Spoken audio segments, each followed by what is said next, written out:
Show. You are now listening to The Hunt Palmer Show on 104.5 ESPN Baton Rouge. Locking down the middle of the day. Live from the Mercedes-Benz of Baton Rouge studios. This is Hunt Palmer.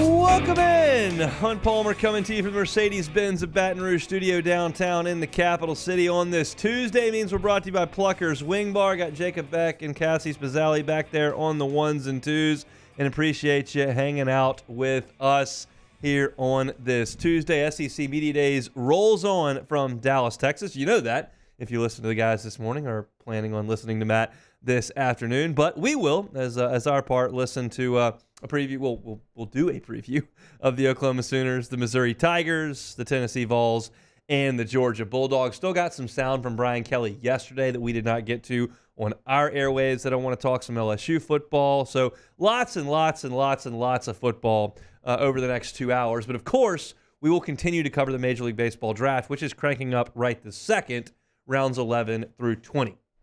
The rules changed today. I've been telling you Friday and Monday, if someone goes in the first 10 rounds, they have agreed to a number. There are still folks on Twitter that ask me, is he going to come back? Is he going to sign? If you go in the first 10 rounds, you're going. There is one or two players out of 10 rounds that may not sign due to one issue or another, but 99.8% of the time, you go in the first 10 rounds, you're going.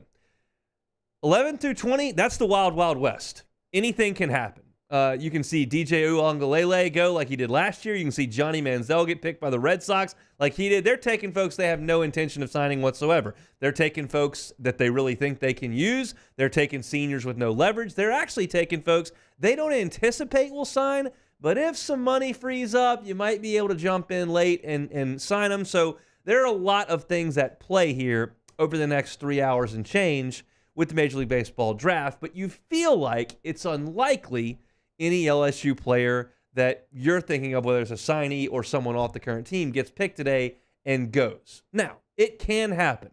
I will leave that door open. I'm not leaving the door open on the first 10 rounds. Someone gets picked. That door's closed. They're leaving. The door's open either way, 11 through 20. So we'll get into that here in a second, but I think you are all pretty well aware of what went on yesterday. We'll briefly recap it. Griffin Herring gets picked by the Yankees. He's going. Cale Fountain gets picked by the Padres. He's going. Luke Heyman is selected. He's going to go. Fidel Ulloa is selected. He's going to go. Nate Ackenhausen out of eligibility. He's going to go. Here's what we're looking at today. It starts really with the 11th round with Jared Jones. Connor Ware and Mikey Ryan as well, but really with Jared Jones. There is a scenario, and I can't give you a team because I don't know what the first 10 round signing numbers are. Those are not available to me yet. But there could be a team that has taken their first 10 rounds of draft choices, knows exactly what they've offered those players, what they've agreed to, and knows how much money they have to spend today. And if somebody has $1.1 extra million to spend, they can spend $800,000 on Jared Jones in the 11th round. And maybe he goes, and maybe he doesn't. Certainly, we have not seen a tweet or Instagram post from Jared Jones that says, I'm coming back to be a Tiger, let's chase a natty. We saw that with Michael Braswell. We saw that with Cade Arrambide. We've seen that with William Schmidt. Have not seen it with Jared Jones. I can't tell you who those teams are. I can tell you what teams have the biggest draft pools, but that's only half the information. I need to know what the first 10 rounds cost them, and I can't. I have no way of knowing that. So the first round today, the 11th round, is really where you're going to see the most aggressive push, generally speaking. If Jared Jones today gets picked in the 19th round by the Colorado Rockies, I'm not really going to think twice about it.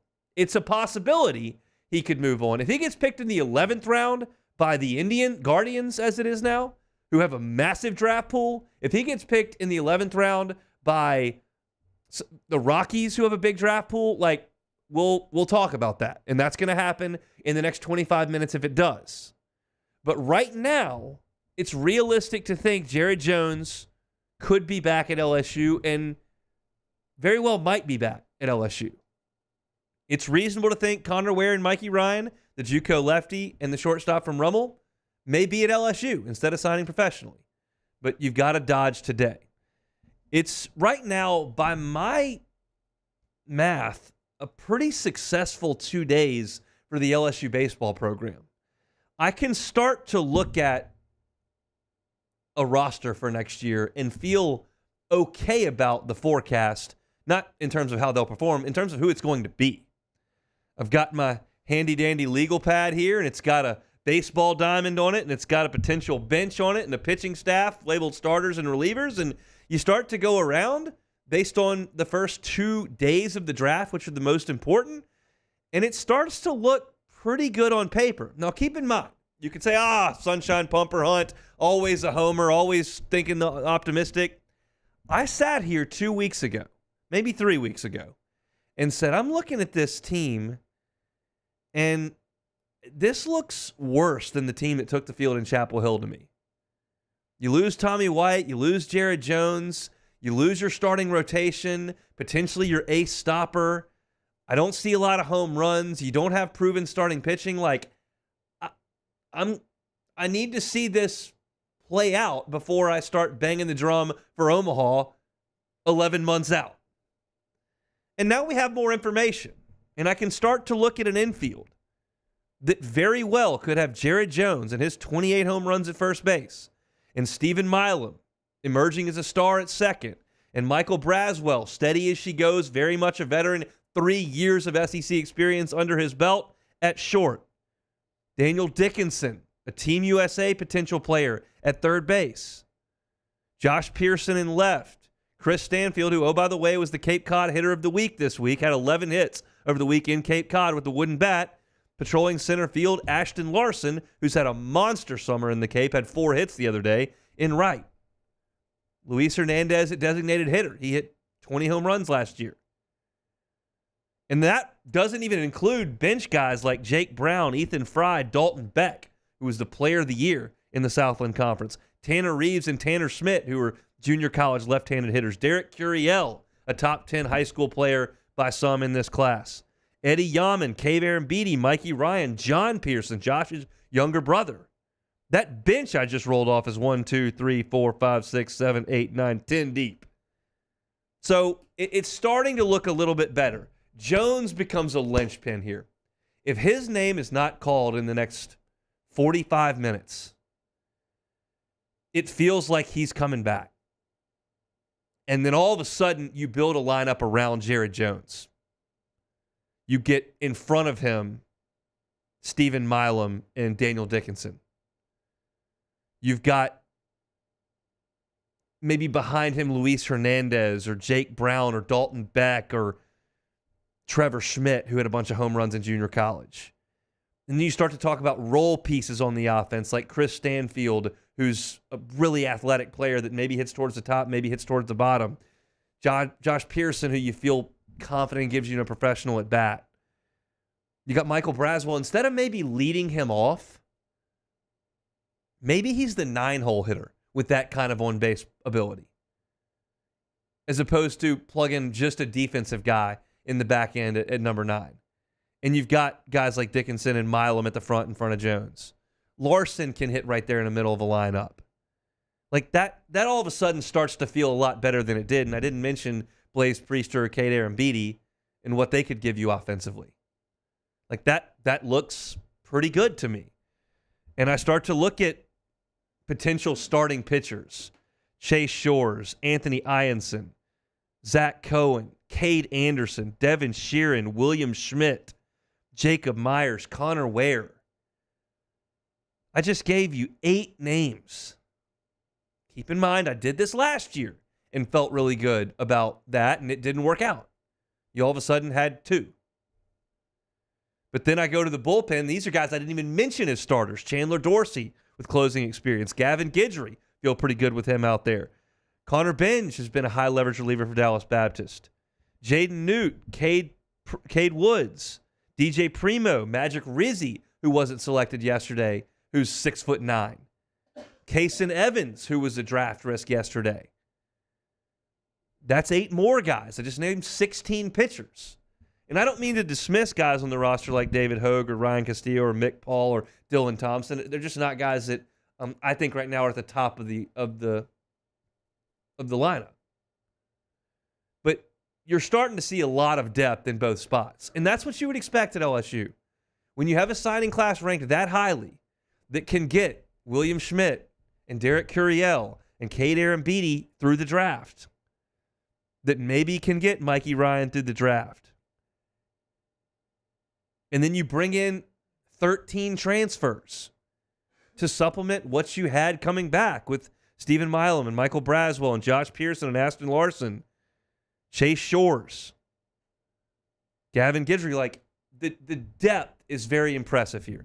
I don't see Dylan Cruz here. He's the best player to ever play. I don't see Tommy White. He's going to the College Baseball Hall of Fame. I don't necessarily see that. Jared Jones is a heck of a hitter, but he didn't hit 360 either year he's been here. That's what Tommy White generally hits. I don't see that. But there's a lot of really good players that are ticketed for this program. And that's the exciting thing. And that really is Jay Johnson's first job. Make sure the shelves are fully stocked. There should not be many holes. There shouldn't be any holes on LSU's roster year to year based on the rules right now. With NIL helping you with the draft and the transfer portal turning everybody else into a feeder in a minor league system for the SEC, there should never be holes on LSU's roster. And I can say comfortably, looking at things now, I see speed that LSU's got. I see power LSU's got. I see contact bats LSU's got. I see plus defenders that they've got. I see a lot of starting options. I see a lot of reliever options. I see power arms. I see pitchability guys. I see young talent. I see veterans. The one issue I could potentially bring up is left-handed pitching. As I look at it right now, Cade Anderson's left-handed, Connor Ware's left-handed, DJ Primo's left-handed. That's really all you've got from a left-handed pitching perspective to this point. Everybody else is pretty well right-handed that I can see. But left-handed hitting, you're fine. Josh Pearson hits left-handed. Ashton Larson hits left-handed. Stephen Milam can hit left-handed. Jake Brown's left-handed. Dalton Beck's left-handed. Tanner Reed's left-handed. Trevor Schmidt's left-handed. Derek Curiel's left-handed. You got plenty of guys that can hit left-handed. You've certainly got right-handed hitting and right-handed pitching.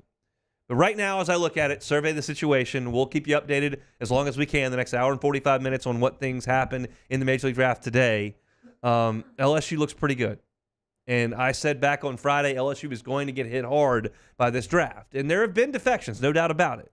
But you tell me I can get Jared Jones, William Schmidt, Cade Arambidi, Connor Ware, Maverick Rizzi through this draft.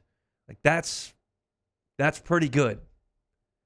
So we'll see how things shake out over the next hour and 45 as we're on the air. Our Tuesday shows are brought to you by Pluckers Wing Bar. I'll be there tonight. Plucker Sports Trivia, 8:30. We'll be watching Paul Skeens in the All-Star Game. We're watching the Major League Baseball All-Star Game, winning some gift cards, cold draft beer, awesome wings, always a good time. So grab a team and come on out and see us at Pluckers, 8:30 Nicholson location. We'll have you out of there by 10 o'clock. Brian Kelly was with a lot of media yesterday, had plenty to say. We're going to talk about some of the things he had to say about Garrett Nussmeier, his new quarterback, when we come back.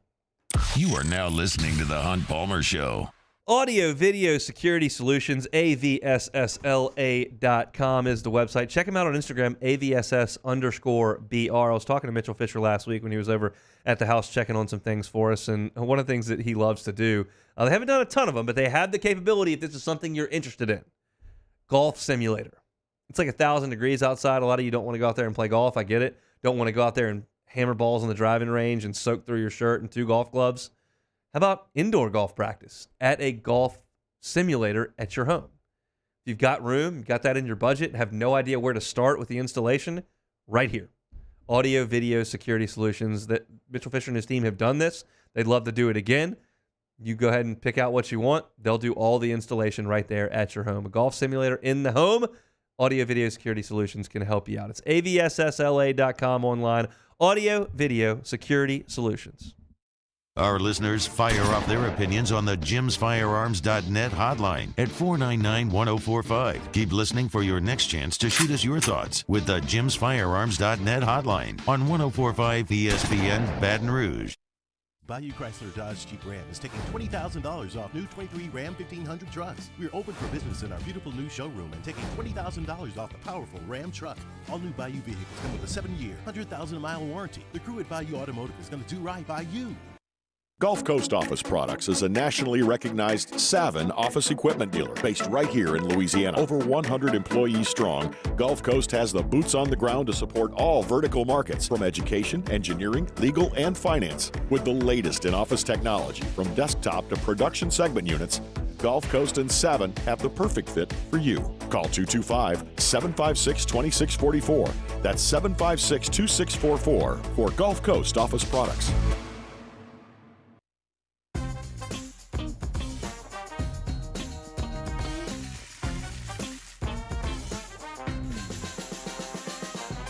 The best kept secret in town is out. Discover Tallulah at the Renaissance Hotel on Bluebonnet.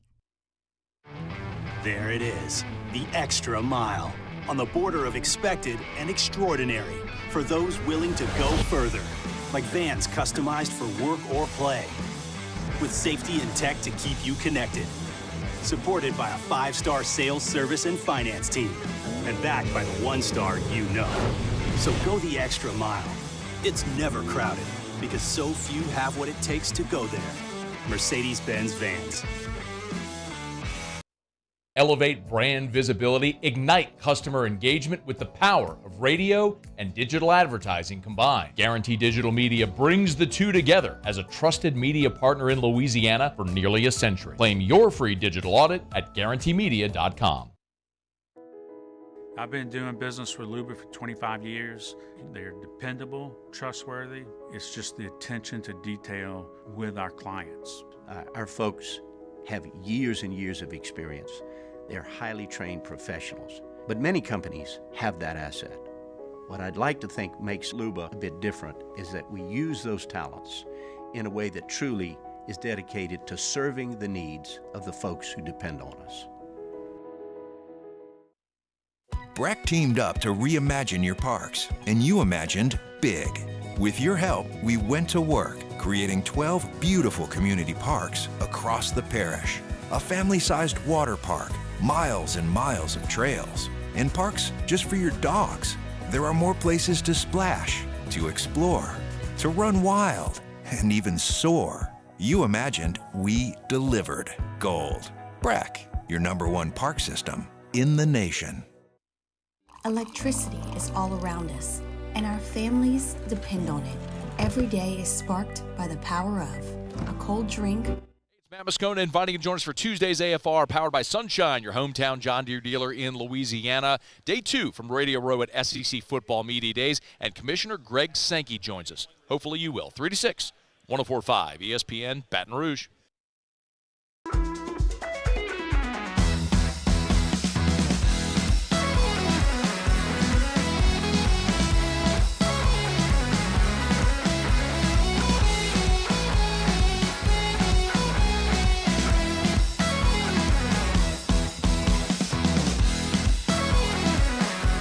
You're listening to The Hunt Palmer Show, brought to you by Plucker's Wing Bar. Congratulations to Christian Little. It's former Tiger right-hander, goes to the Seattle Mariners in the 11th round. Certainly will sign out of eligibility, and he will start his professional career in the Mariners organization. They're just about done with round 11. 4 picks left: Phillies, Astros, Diamondbacks, and Rangers left to go in the 11th round of the draft. All right, let's transition to football. SEC Media Days ongoing up in Dallas. LSU took its turn at the mics and cameras and all that goes into that day up in Dallas yesterday. And Brian Kelly had a lot to say about his new quarterback. We'll start with some of the sound from yesterday. Coach Kelly talking about Garrett Nussmeier waiting for his chance. I mean, I use the analogy is that, when you're the number 2, you're it's kind of like a rental, right? You don't care if you ding it up or, you get a dent here. Well, maybe you guys do. But you're not as careful, I guess, right? But when you own the car, I mean, there's a sense of pride. You're very thoughtful in everything you do. And you can see that transformation with Garrett and everything that he does in terms of he's waited for this opportunity to drive this car. And nobody nobody is going to mess with it. I mean, not one player is going to take away the opportunity for it to be successful. And that is why this level of accountability that I talked about is so high, and it's so transparent. He's not afraid to call somebody out if they're not doing it the right way. And it doesn't matter whether you're an offensive player or a defensive player. He's waited for this chance. BK doesn't care if he dings up a rental car. Just pay the overs, no big deal. I got a $100 million contract. Maybe some of you lowly writers are really concerned if you ding up the rental car, but not me, not Garrett Nussmeier. No, I think that there's a lot of truth to what he said there, and I think it's interesting. I have not spent a lot of time around Garrett Nussmeier. In fact, almost zero time around Garrett Nussmeier, but I did watch him practice a lot in his first spring at LSU, watched him practice in fall camp, and have seen a little bit of the maturation of Garrett Nussmeier over 3 years here in Baton Rouge. And I'll tell you, the thing that I noticed about him early on in his LSU career was the jubilance and joy that he played with at practice.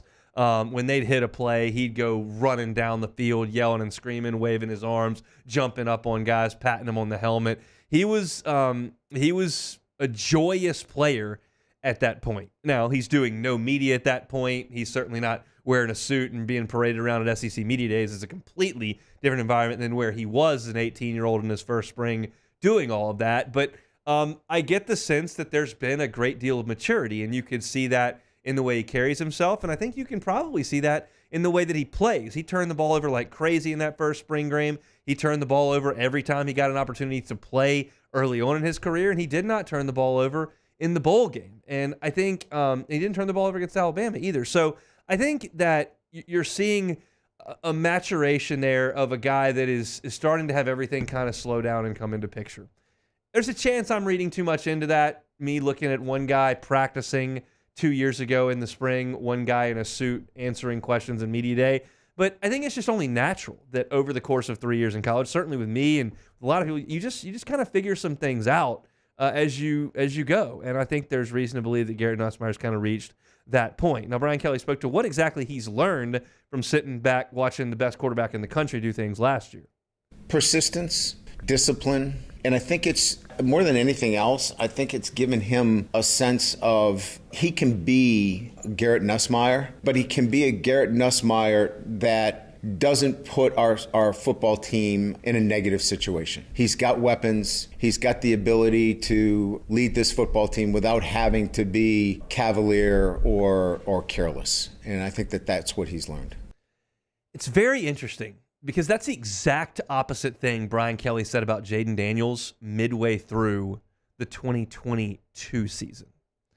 Remember when Jaden Daniels hadn't turned the ball over at all?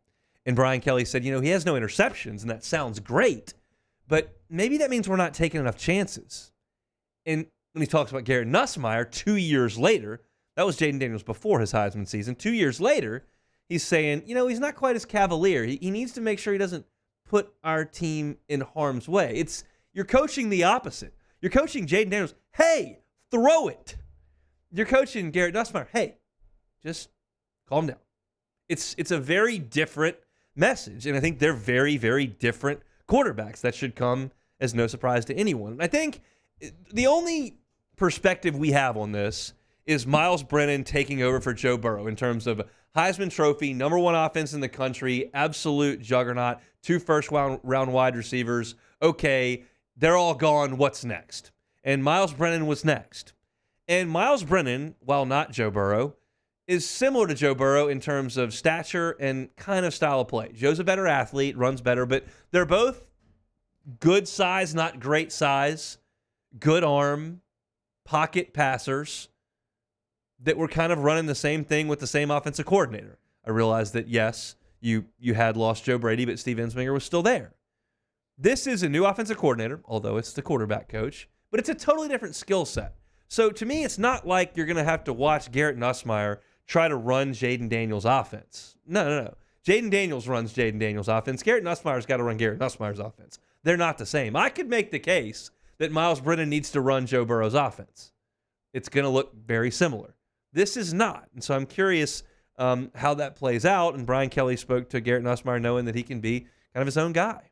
Well, I think he's had a great historical lesson here. You know, I mean, Jaden Daniels had to come in and hear about Joe Burrow as the Heisman Trophy winner. Now he's had to hear about Jaden Daniels as the Heisman Trophy winner. So history's been a great lesson. You know, he's had 2 Heisman Trophy winners in the last, 4 or 5 years. And so he knows that he has to blaze his own path and be his own guy. I think given that as just that lesson of watching Jaden over the last year and Jaden being his own guy has been just a great lesson for him, that he can be his own guy. He doesn't have to be Joe Burrow or Jaden Daniels.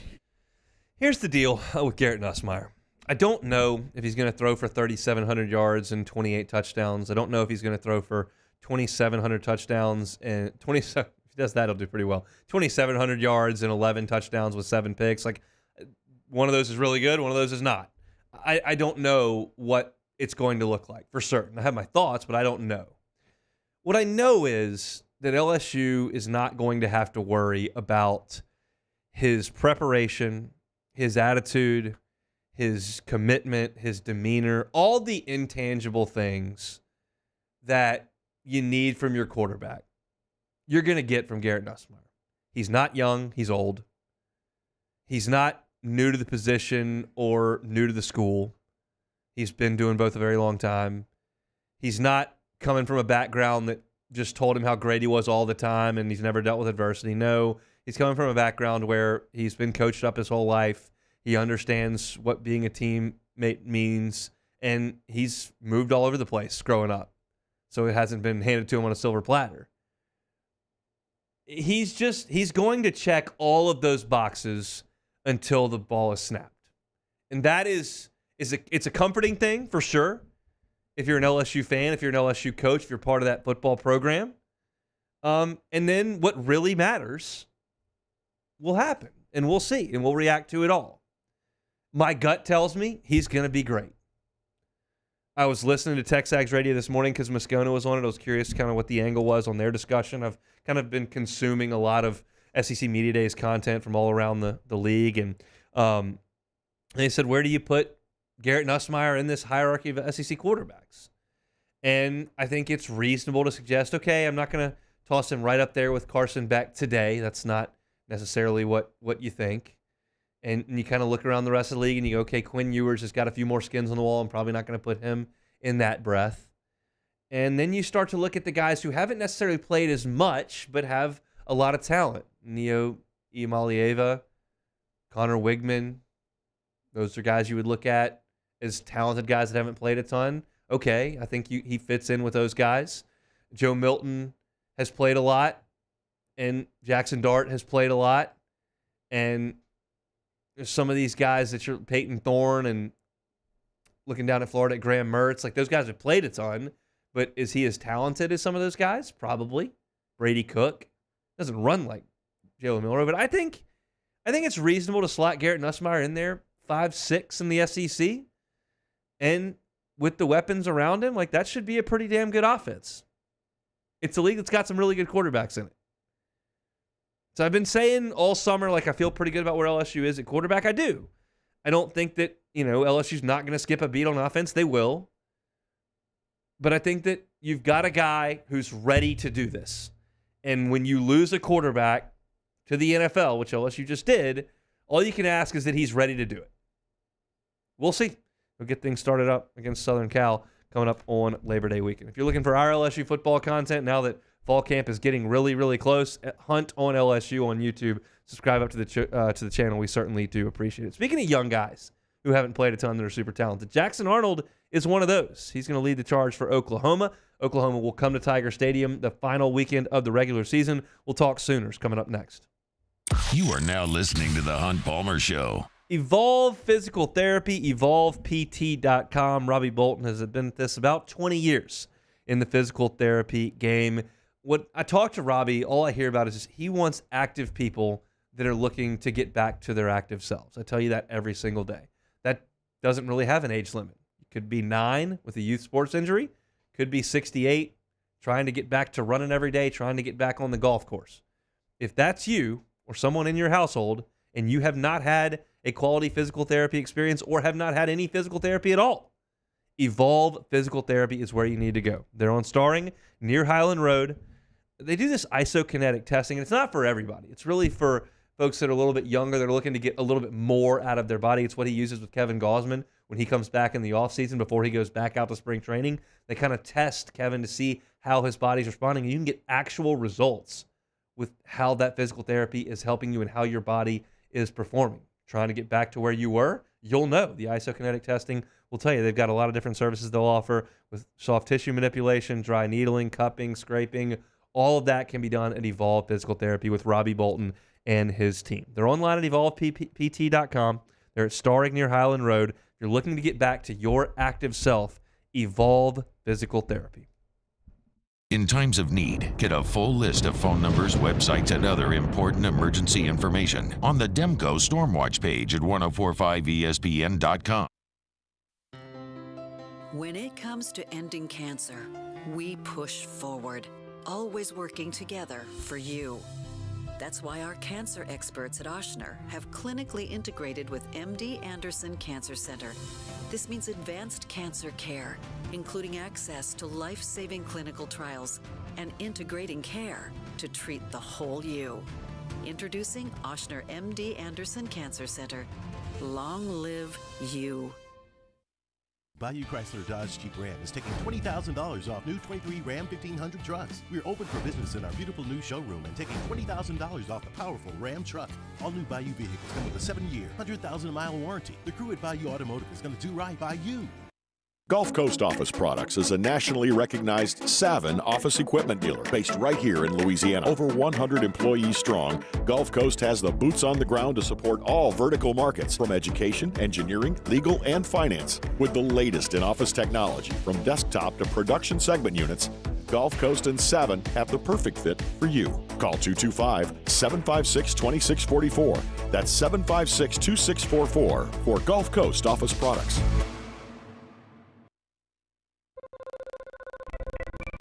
Rev Business is here to connect your company beyond your storefront.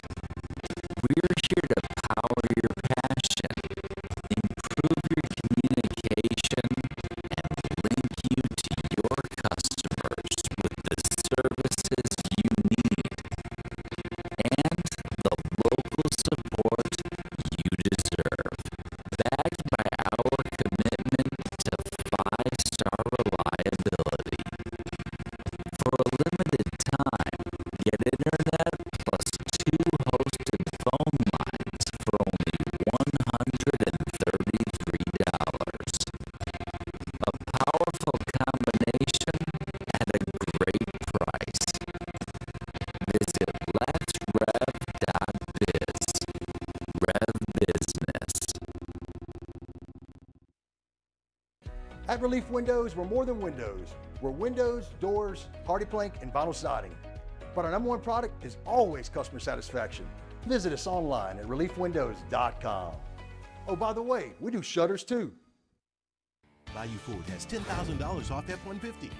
$10,000 off the new 2024 Ford F-150.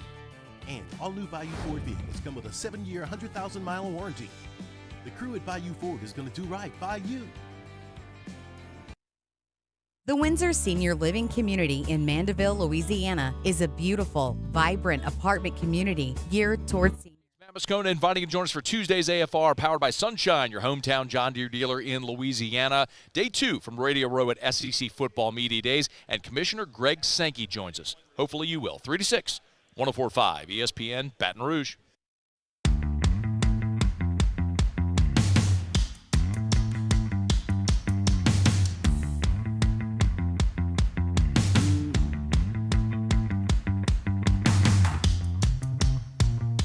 This is the Hunt Palmer Show, brought to you by Plucker's Wing Bar.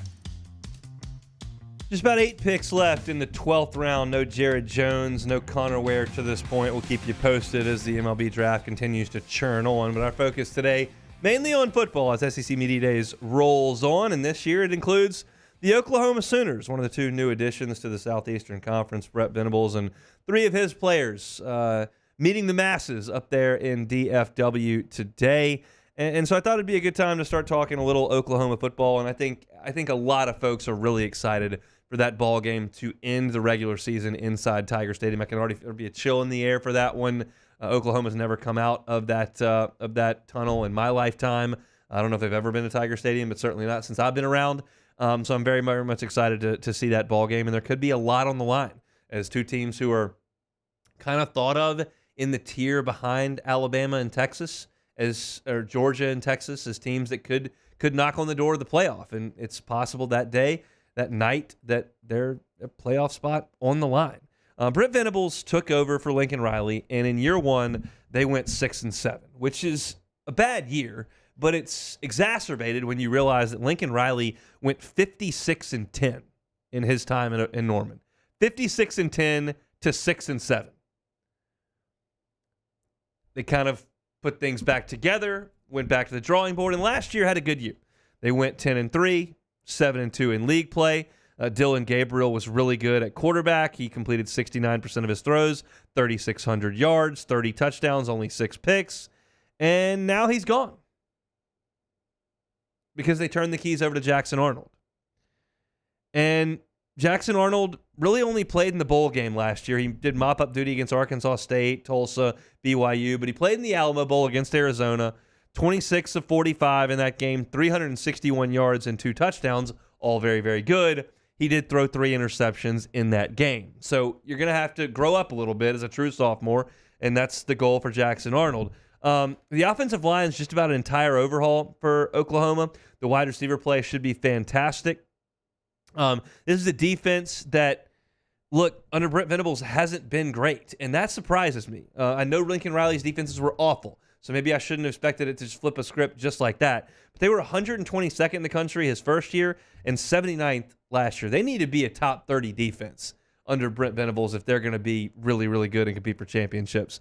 They've got an elite linebacker in Danny Stutzman, also Kai Lewis. These guys led them in tackles last year. They were the top 2, and they are back. They got Dominic Williams from TCU. LSU was in on him, the defensive tackle from TCU. And so Oklahoma gets those guys. That's going to have to be a better unit than it was last year and the year before that. There's no question about it. And I'm just curious how this Oklahoma transition works. If you were listening back on July 1st, when we had our guest come on from Oklahoma, he said, look, this is a team that's won half of the last 28 conference championships in the Big 12, 14 of 28. I can promise you they're not winning 14 of the next 28 in the SEC. That ain't happening. I was reading Pete Futek's college football news preview on Oklahoma, and I'll take his word for it instead of mine because I don't watch a lot of Big 12 football. But he said basically they made the playoffs in 2018 by losing to Texas in the Red River Shootout, not really beating anybody else the rest of the way, and then beating Texas in the rematch. They went 500 in their big games. They went to the playoffs in 2019, the team LSU played, and Joe Burrow threw 1, 2, 3, 4, 5, 6, 7, 8, 9, 40 touchdowns in one game against them. That team basically just beat Baylor twice. That was the entirety of their strength of schedule. Like, that's not going to be the case anymore when you get here. I personally think Oklahoma is going to field really good football teams in the SEC. They've got money. Their athletic program's fantastic. They recruit Dallas and the Texas area very, very well. They hire great coaches. Like, they're going to be good. They're going to have to be better to get even close to the level that they've been competing at over the last 25 years. That's just the reality of it. And that may happen. But they didn't get any favors from the scheduling department this year. I think a lot of you who are starting to dip your toe into the football waters this part of the summer realize, like, this Oklahoma schedule ain't nice. They play these schools not just on the schedule. They play these teams away from Norman. Texas, that's in Dallas. LSU in Death Valley. Ole Miss in Oxford. Missouri at Missouri. That is 4 tough, tough games. Top 20-ish games away from home. And oh, by the way, you play Tennessee at home and you play Bama at home. So it is a really, really difficult schedule for Oklahoma in a year that they're trying to take a step. Now, we'll go through the schedule individually game by game. You got Temple to start. You got Houston with Willie Fritz. That shouldn't be a problem, even though Willie Fritz can coach. Then you got Tulane, which was really Fritz. And then things start. So you got to start 3-0, Temple, Houston, Tulane, and then you've got the SEC opener. Your old quarterback coming to town, national championship quarterback Josh Heupel takes Tennessee into Norman. That's the SEC opener. Big one. Then you go to Auburn. It's a game you should win, but let's be honest. You lose that game at home to Tennessee, going to the Plains isn't going to be fun. And then you got a bye week. After that bye week, you go to Dallas. You play the Longhorns. Then you got South Carolina at home. It's a game you ought to handle. Then you're at Ole Miss. They'll be underdogs in that game. Then you got Maine. Nice slide that non-conference game in. Fitting into the SEC already. Then you're at Missouri before your next bye. At Missouri, maybe an underdog in that game too. Then you got Bama and LSU after that second bye. And that LSU game is in Tiger Stadium. That feels like 4 losses to me. I got maybe lost to Texas and Dallas, lost at Ole Miss, lost to Bama, lost to LSU. And even if I take the LSU game off, you're calling me a homer and I tell you lose to Tennessee. I've given you a win at Missouri in that situation. Like, it feels like a 4-loss season to Oklahoma. I don't know that I'm buying into the Sooners. The teams they don't play, Arkansas, Florida, Mississippi State, Vanderbilt, all terrible, theoretically. You also don't play Georgia. You don't play Kentucky. You don't play A&M. So, that's part of that's okay. But it's a very, very difficult schedule. And I look at Brent Venables' defense. It's got to get a lot better. We'll see. Maybe it is. I'll tell you this. I was, and y'all know me, I'm not Joe X's and O's on the football perspective. I don't dice up cover 3. I don't run gap scheme runs. I'm not great at your run fits. Like, that's not why you listen to my show. But sitting in the Superdome, and I've said this a few times, so forgive me if you've heard me say this before, but sitting in the Superdome, Burrow, Chase, Jefferson, Clyde, Marshall, Moss, the whole squad, I was looking at that Clemson defense. They were confusing LSU in the first quarter of that game. And that was Brent Venables calling that defense. Now, field position was bad, and there were some things going against LSU early in that game, and eventually LSU figured it out and picked them apart and scored over 40.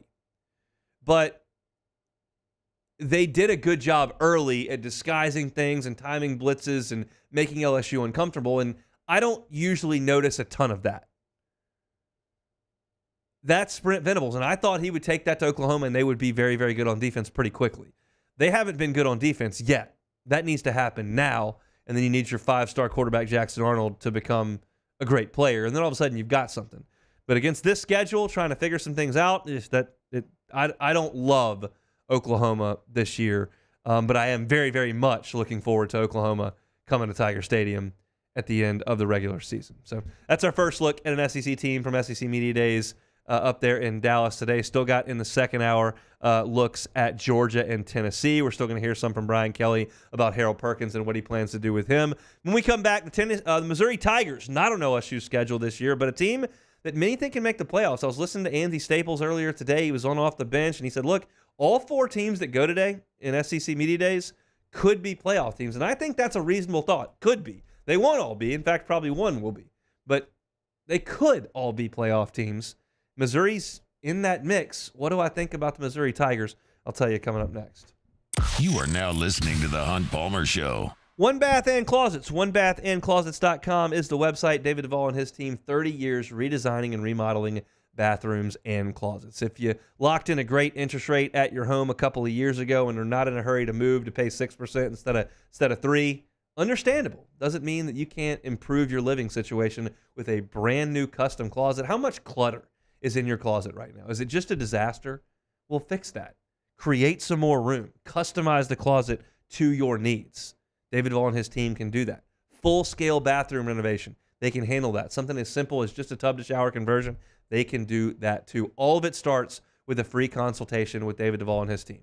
You go to OneBathAndClosets.com. You get the free consultation. He comes out. Here's what we can do. What would you like? Okay. Get it figured out. And when you're in that free consultation, tell them the Hunt Palmer Show sent you. You do that, $1,000 off of your project. It's One Bath and Closets. Check them online. OneBathAndClosets.com. OneBathAndClosets.com. Get the 104.5 ESPN Baton Rouge app powered by Bayou Ford and tap the microphone icon to send us your thoughts in an audio message. Your message could be played on air during Off the Bench with Esther and T-Bob, The Hunt Palmer Show, and after further review with Matt Moscone. There's nothing chill about a hot, sweaty line. Unless you add Mountain Cold Refreshment. Coors Light. Choose chill. Farming is a way of life for us. It's not something we get up in the morning and dread going do. It's just something we go to bed at night looking forward to getting up to go do. John Deere equipment is what we as farmers strive to have. It's in your blood, it's in your veins. It's just a part of who you are. Green is what we want to be in. The other tractors were acquired to patch it up to get to where you want to be. Where we want to be is in John Deere. Flip the switch and learn more about what it means to be powered by sunshine at sunequip.com. At Relief Windows, we're more than windows. We're windows, doors, hardy plank, and vinyl siding. But our number one product is always customer satisfaction. Visit us online at reliefwindows.com. Oh, by the way, we do shutters too. There it is, the extra mile, on the border of expected and extraordinary, for those willing to go further, like vans customized for work or play, with safety and tech to keep you connected, supported by a 5-star sales, service, and finance team, and backed by the 1-star you know. So go the extra mile. It's never crowded, because so few have what it takes to go there. Mercedes-Benz Vans.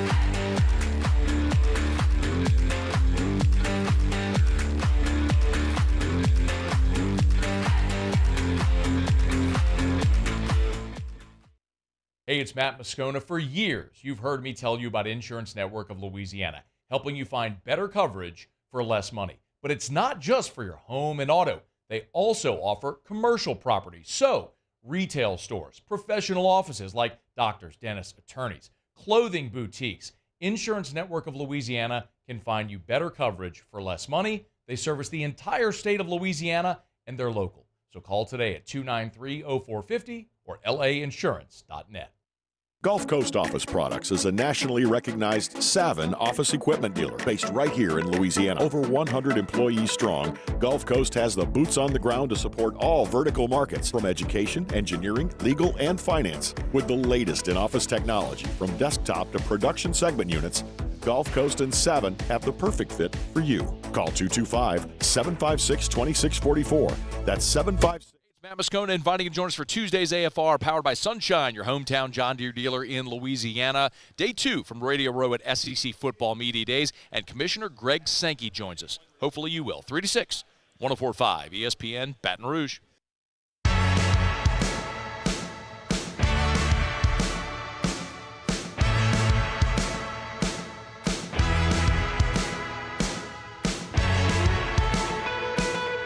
You're listening to The Hunt Palmer Show, brought to you by Plucker's Wing Bar.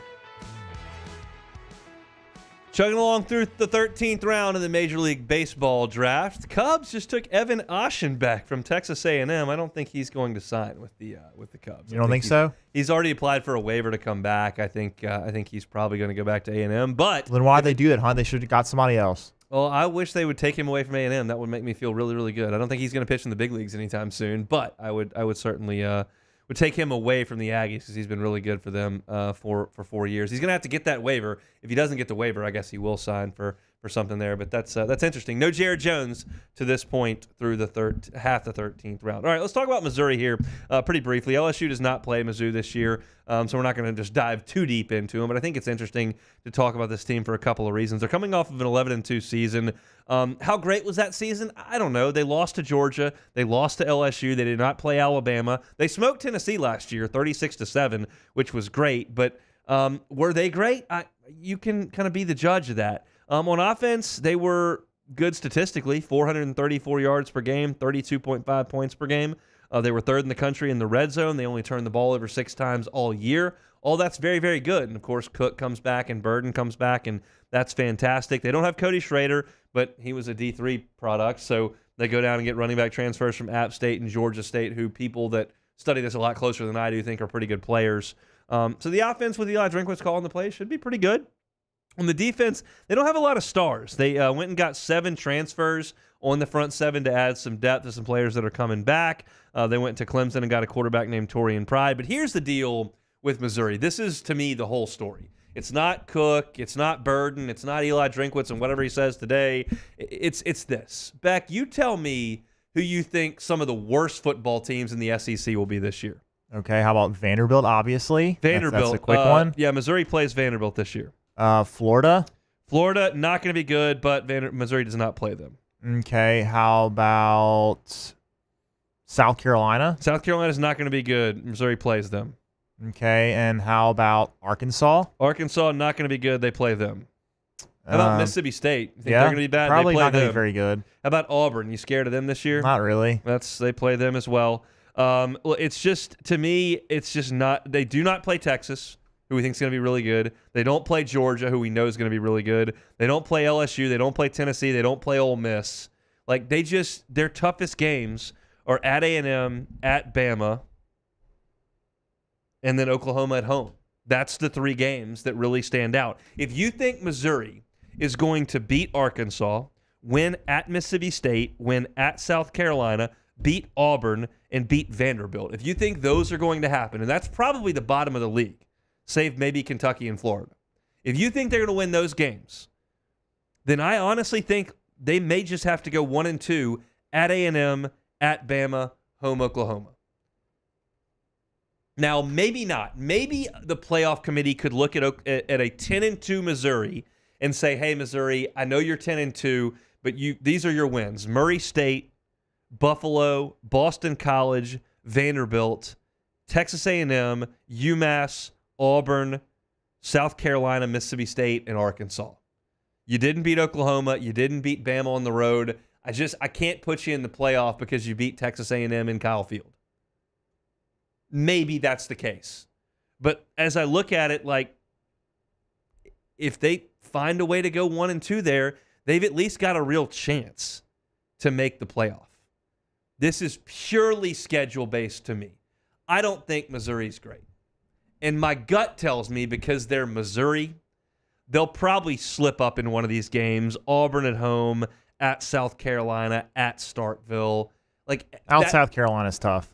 It's not tough. Well, they have a good environment there. They have a great environment. And that's what we talk about when we talk about LSU playing there in the second week of the season, the third week of the season. Like, the environment will be great. I think their team stinks. Yeah. And they were bad last year, and they lost their best players. They lost Juice Wells. They lost Xavier Legette. They lost Spencer Rattler. Like, I just don't think Shane Beamer's got a lot of talent. They've got a quarterback that hasn't played, that's really raw. I think Missouri is a fine team. I think their schedule is incredible. I don't know that you could draw up a schedule any better than this within the rules. Like, I guess theoretically I could yank Bama off this schedule and toss Kentucky in there, but they wouldn't do that. Like, that's just egregious. But I think the worst teams in the league this year are going to be Vanderbilt, Mississippi State, Arkansas, and South Carolina. And they play those 4, and I could throw Auburn in there as well, probably with Kentucky and Florida. Like, they may play the 5 worst teams in the conference, and the best 3 teams could be Texas, Georgia, and Ole Miss, theoretically. I mean, I think Bama, LSU, Tennessee, Oklahoma, all in that discussion.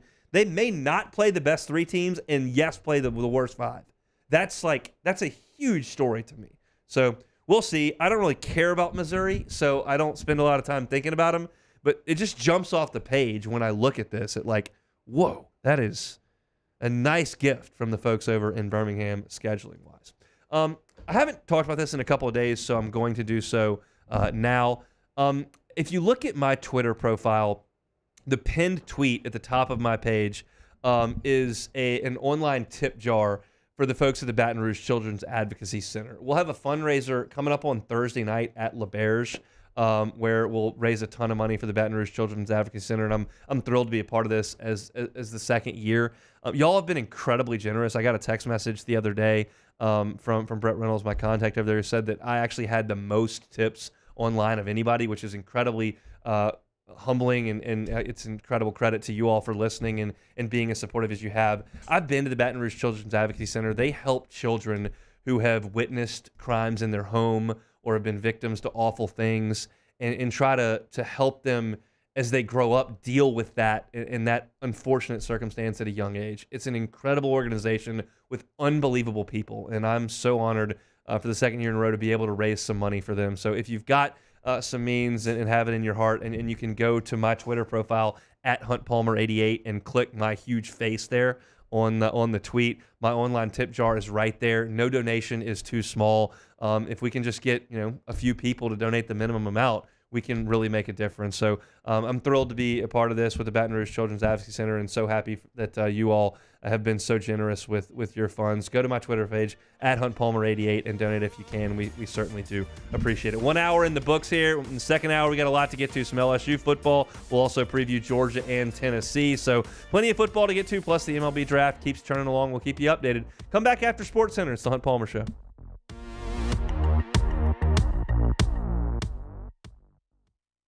Bayou Ford has $10,000 off F-150. $10,000 off the new 2024 Ford F-150. And all new Bayou Ford vehicles come with a 7-year, 100,000-mile warranty. The crew at Bayou Ford is going to do right by you.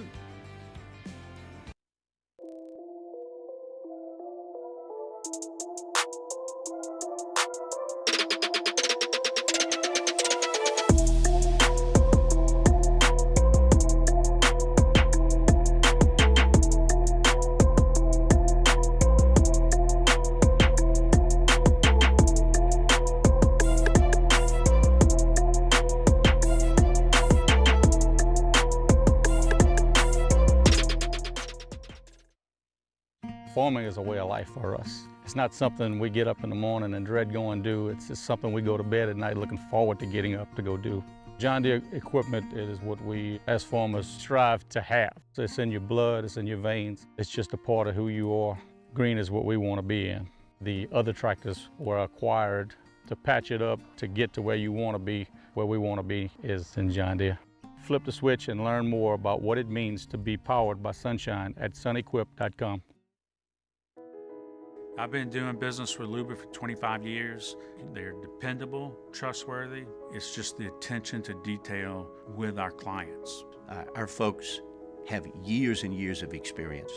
They're highly trained professionals, but many companies have that asset. What I'd like to think makes Luba a bit different is that we use those talents in a way that truly is dedicated to serving the needs of the folks who depend on us. Breck teamed up to reimagine your parks, and you imagined big. With your help, we went to work, creating 12 beautiful community parks across the parish. A family-sized water park, miles and miles of trails, and parks just for your dogs. There are more places to splash, to explore, to run wild, and even soar. You imagined, we delivered. Gold. Breck, your #1 park system in the nation. Electricity is all around us, and our families depend on it. Every day is sparked by the power of a cold drink or a warm meal, a movie night, and a comforting light at the end of a dark hallway. From sunrise to sunset, playtime to bedtime, our team is ready to take care of your electrical needs. Even in the case of an after-hours emergency, the light in your life shines brighter with Mr. Electric. Jerry and Benny Payne began Central Plumbing Company out of their driveway in Tanglewood Subdivision. 50 years later and 4 generations down the road, we continue to serve Baton Rouge and the surrounding areas for all of their plumbing needs. Residential, commercial, industrial, or hospitality, Central Plumbing is here 24/7, 365. We want to thank our customers, family, and friends for 50 years of success. And looking forward to 50 more. Hey, it's Matt Moscona. For years, you've heard me tell you about Insurance Network of Louisiana, helping you find better coverage for less money. But it's not just for your home and auto. They also offer commercial property. So, retail stores, professional offices like doctors, dentists, attorneys, clothing boutiques. Insurance Network of Louisiana can find you better coverage for less money. They service the entire state of Louisiana, and they're local. So call today at 293-0450 or lainsurance.net. Gulf Coast Bank and Trust is giving our customers the power to bank anywhere, anytime during this challenging event. And we're right there with you. Our mobile banking app is a smart way to manage your money and time. Gulf Coast Bank and Trust, the bank that cares about you.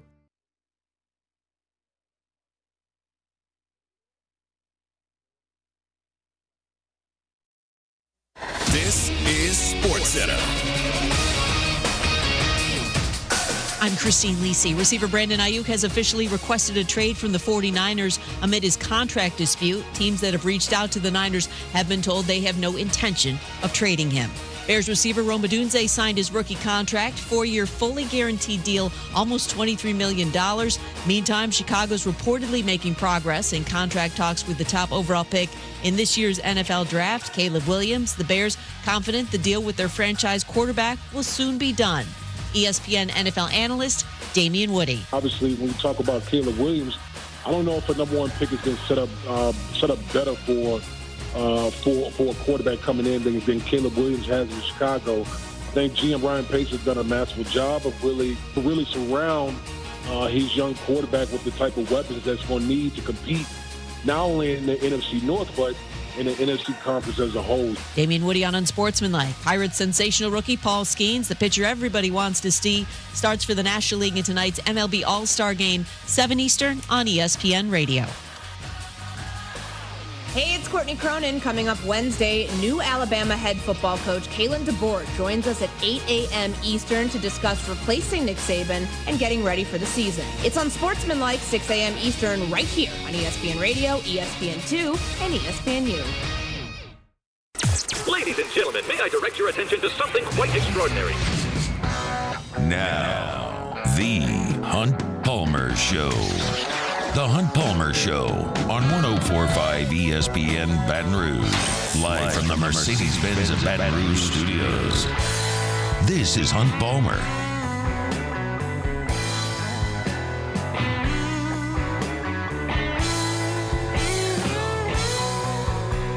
Hour number 2, Hunt Palmer Show, Tuesday edition, brought to you by Plucker's Wing Bar. 2 locations, Nicholson just south of campus, Bluebonnet in front of the Mall of Louisiana. Got to talk about Georgia and Tennessee later on in this hour as SEC Media Days rolls on. Paul Feinbaum Show cranking up on one TV there. Got Greg McElroy and Jordan Rogers on another. It is full speed ahead from a college football perspective, and we're fired up to be talking about it here from the home base as the morning show and afternoon show guys continue to anchor our coverage from Dallas. Brian Kelly and LSU were obviously there yesterday. We talked a little bit in the first hour about Garrett Nussmeier and kind of the things that Brian Kelly had to say about his first year starting quarterback. Harold Perkins very much not in his first year at LSU, moving into his third year and what you would categorize as his money year. It's very likely his final year here at LSU. His professional football is within his sights, but some things are going to change with Harold Perkins this year. We already know that. Before we get to exactly what those changes look like, I think it's best to kind of look at this from an entire defense perspective. When we talk about LSU football, we talk about a championship level because that's the expectation here. It would be foolish for us at Purdue to talk about championship level offenses and defenses. They're not going to field one. It would be foolish to talk about that at Oregon State because they don't have a conference to play in. It would be foolish for us to sit here and talk about that at Vandy because they can't. At LSU, you can play for any championship that is out there. And right now, LSU's offense appears to be at a championship level. The defense is not even close. It was atrocious last year. The question is, how quickly can you get it there? And Brian Kelly was asked a bunch of questions about his defense, and he answered one of them in the media room yesterday this way. So the challenge this year for us going into the offseason was to make the kind of strides to bring our defense up to the standard necessary to play for a championship. And we feel like we've done that. Obviously, we've got a little bit more work to do with our preseason, and our opener will certainly test us when we open up against USC. If you ask a bunch of LSU fans, they'll probably give you the reasons why LSU's defense should be really good this year.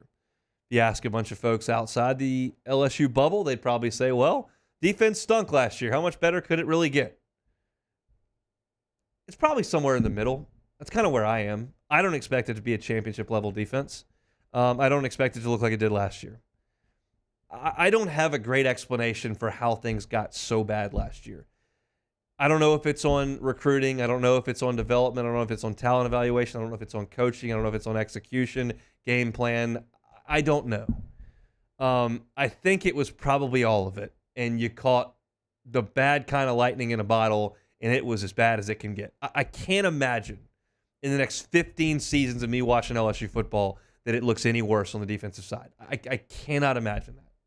It was a freaking track meet every time out there. Not just Florida State and Missouri and Ole Miss who had good seasons.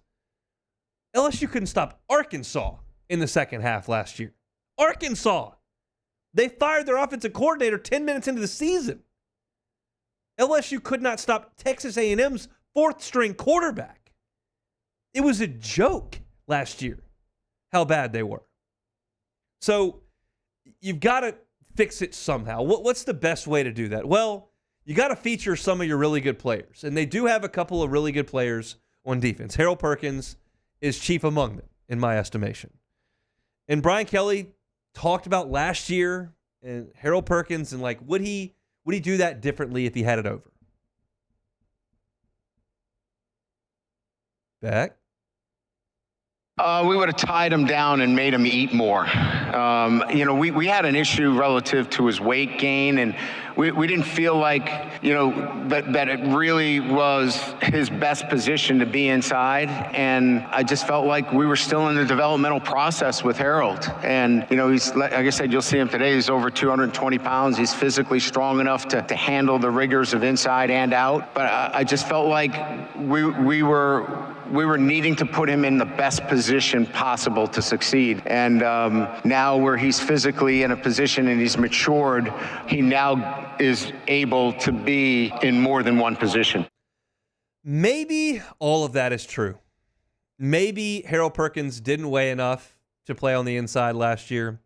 Maybe he didn't weigh enough because he didn't do the things he needed to do, or they didn't have the right nutrition plan.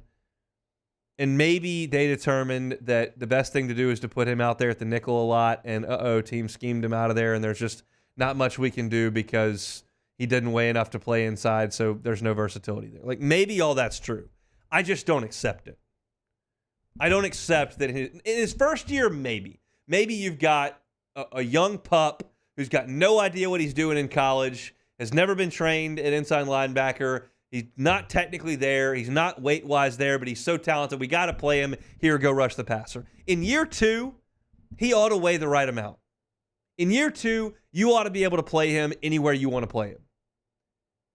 In year 2, he should be a veteran. When you've got a 5-star recruit ticketed for the National Football League exactly 3 years from when he shows up, for his second year to be wasted, I use air quotes there because he still had statistically a pretty decent year, because of things like that, I don't accept. Put the weight on. Get him where he needs to play. I just, that's a frustrating thing to me. I don't know if it's LSU's fault. I don't know if it's Harold Perkins' fault. All I know is something didn't go right, and it was in the second year in the program. He's more than halfway done at LSU, and you still haven't gotten him to the point where he needs to be? Come on, man. That to me doesn't fly. He needs to be where he needs to be. And apparently, that's now available because he's put on the weight that's appropriate. So Brian Kelly spoke to Harold Perkins moving inside. We know what he can do on the field. Yes, the football piece, he will have a role that is not as similar as what we've seen over the last couple of years. He's going to play inside. You're going to see him physically. He's over 220 pounds. He recognizes that the next step to the league, you can't play at 210 pounds or 212 pounds, and he recognizes that. So, his versatility is going to be important to what Blake does on defense, and Harold's 100% bought into that. And I guess from the outside, again, this is me talking from the outside. I guess it took Harold Perkins buying into that entire notion to make it happen. And Brian Kelly seems to think that it has. Well, look, A lot of this has to do with Harold. You know, Harold had to make the decision that I'm going to take care of. You can't play inside linebacker at 210 pounds. Well, you say you can, but you can't because you just can't hold up inside. He now physically is able to play inside out and still is twitchy off the edge, can still cover if he needs to cover. He's made himself into the player that he needed to be, and it's just going to be fun to watch him. This is all new information. I don't recall a press conference last year where Brian Kelly said, look, Harold doesn't weigh enough. And it's kind of Harold's fault. Like, he needs to eat more and take this more seriously and realize that he can't do this at the weight he's currently sitting at. Like, I never heard him say that. And so for him to come and say that this summer and say that they've rectified it gives me optimism that things very well could look different this fall. I still reject the notion that this didn't get done prior to his sophomore year. There shouldn't be a lot of negotiation there. But I do understand that the player's got to take it upon himself to do it. And it sounds like, based on Brian Kelly's comments, that has happened. So we're going to have Harold Perkins conversations till we're blue in the face until he leaves, because there are so many different thoughts on how is best to use him. There are so many LSU fans that sit there and say, I've watched that dude be a tear off the edge, put him on the edge, let's go win football games. I hear that a lot. And then you've got coaches who realize that he's got to do some things differently so that he can be drafted where he should be drafted and help LSU win in the process. And that's the perfect marriage, where you can do things that improve your draft stock while helping LSU win football games. That's got to be where we are with Harold Perkins. Hopefully he has a monster season. Hopefully he puts himself into a position to be a very, very wealthy dude here next summer. And hopefully that is part of what spearheads a resurgence of this LSU defense that fell off a cliff last year. There aren't a ton of guys with all-American potential on LSU's defense. Perkins is one of them. Get him to the right weight and get him in the right place on the field and let him make some plays. That's what needs to happen for LSU. So that's Brian Kelly's thoughts on Harold Perkins and him moving inside. The Georgia Bulldogs taking their turn at the podium right this very minute. We'll talk about the Dogs coming back in 15 minutes. You are now listening to The Hunt Palmer Show. Every shot, every goal, ESPN Bet has fans covered for the biggest moments on the road to a championship. The exclusive sportsbook of ESPN is the only place to find special offers and promotions from your favorite ESPN shows and personalities throughout the sporting calendar. New users can get a bet reset up to $1,000 in bonus bets if your first bet doesn't win. So download ESPN Bet today. What a play. Must be 21 or older. Gambling problem? Call 1-800-522-4700 in partnership with the Bears Lake Charles. Terms and conditions apply. See app for details. Our listeners fire up their opinions on the jimsfirearms.net hotline at 499-1045. Keep listening for your next chance to shoot us your thoughts with the jimsfirearms.net hotline on 1045 ESPN Baton Rouge. Érase una vez un Infinity, diseñado para despertar tu imaginación y desafiarte a soñar, con 3 lujosas filas de asientos. El totalmente nuevo Infinity QX80 de 3 filas.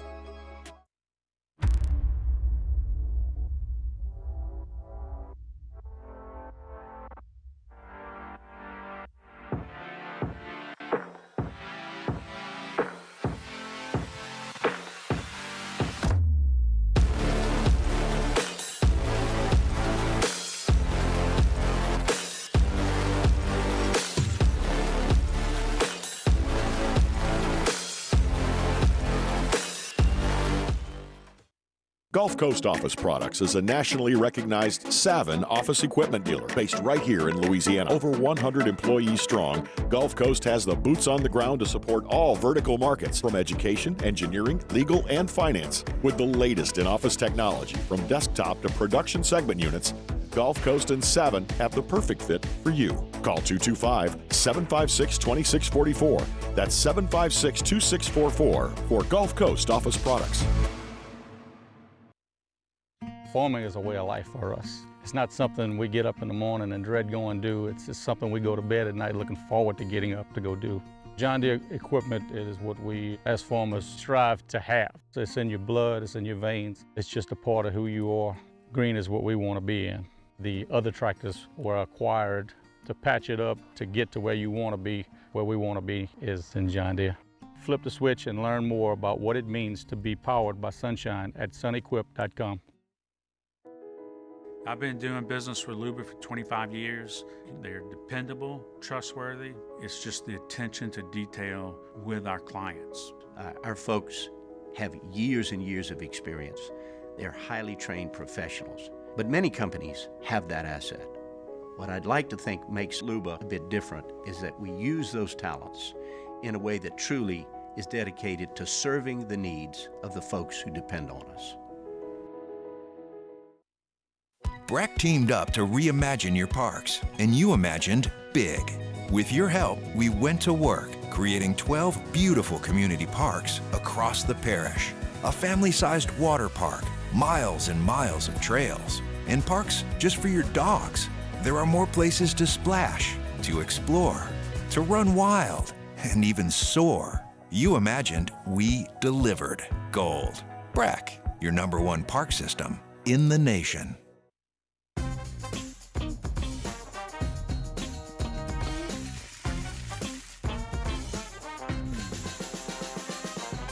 The best. Matt Moscona inviting you to join us for Tuesday's AFR, powered by Sunshine, your hometown John Deere dealer in Louisiana. Day 2 from Radio Row at SEC Football Media Days, and Commissioner Greg Sankey joins us. Hopefully you will. 3 to 6, 104.5 ESPN, Baton Rouge.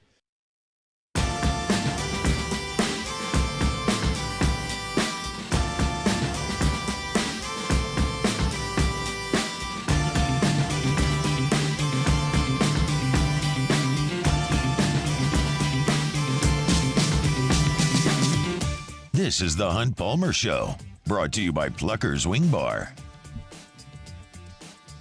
The final pick of the 14th round of the Major League Baseball draft about to be made by the Texas Rangers. To this point, no Jared Jones off the board. I think it's reasonable to expect him back at LSU next year. Things can happen rounds 15 through 20. Teams move money around. It's not a slam dunk.